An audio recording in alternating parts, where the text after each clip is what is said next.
Hello everyone, আমি প্রাপ্তি আর তোমাদের সাথে একটা নতুন রেসিপি নিয়ে চলে আসলাম। আচ্ছা, শনিবার মানেই কিন্তু নিরামিষ অনেকের বাড়িতেই।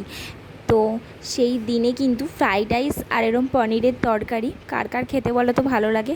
আমার কিন্তু পনির রেসিপিটা খুবই ভালো লাগে। যাই হোক, কথা বলতে বলতে তোমরা দেখতেই পেলে আমি মিক্সিতে কিছুটা পোস্ত, চালমগজ আর একটা টমেটো, কিছুটা কাঁচা লঙ্কা পেস্ট করে নিয়েছিলাম। আর তারপর কিন্তু আমি আলুটার মধ্যে একটু নুন হলুদ মাখিয়ে কড়াইতে ভেজে নিয়েছিলাম। আর পনিরটা কিন্তু আমি নুন হলুদ মাখাইনি, আমি কিন্তু পনিরটা কিন্তু এমনিই ভেজে নিয়েছিলাম।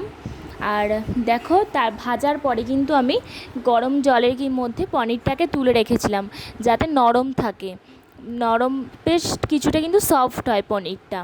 এরকম করে দেখবে তোমরা একবার। আর তারপরে কড়াইতে আমি সর্ষের তেল দিয়ে গরম মশলা ছেড়ে দিয়েছিলাম। তো তারপর পেস্ট করে রাখা মশলাটা দিয়ে আমি একে একে নুন, হলুদ, লঙ্কার গুঁড়ো আর চিনি আর কাসুরি মেথি ইউজ করেছিলাম। আর আমি কিন্তু এখানে গরম জল ইউজ করেছিলাম। দেখো, লাস্টে আমি এখানে একটু গরম মশলা অ্যাড করে দিচ্ছি, শাহি গরম মশলা। আচ্ছা, এটা কিন্তু তোমরা রুটির সাথে বা পরোটা বা ফ্রাইড রাইসের সাথে কিন্তু খেতে পারো। এটা কিন্তু ভাতের সাথে একদম ভাল লাগবে না। রেসিপিটা কেমন লাগলো অবশ্যই জানিও।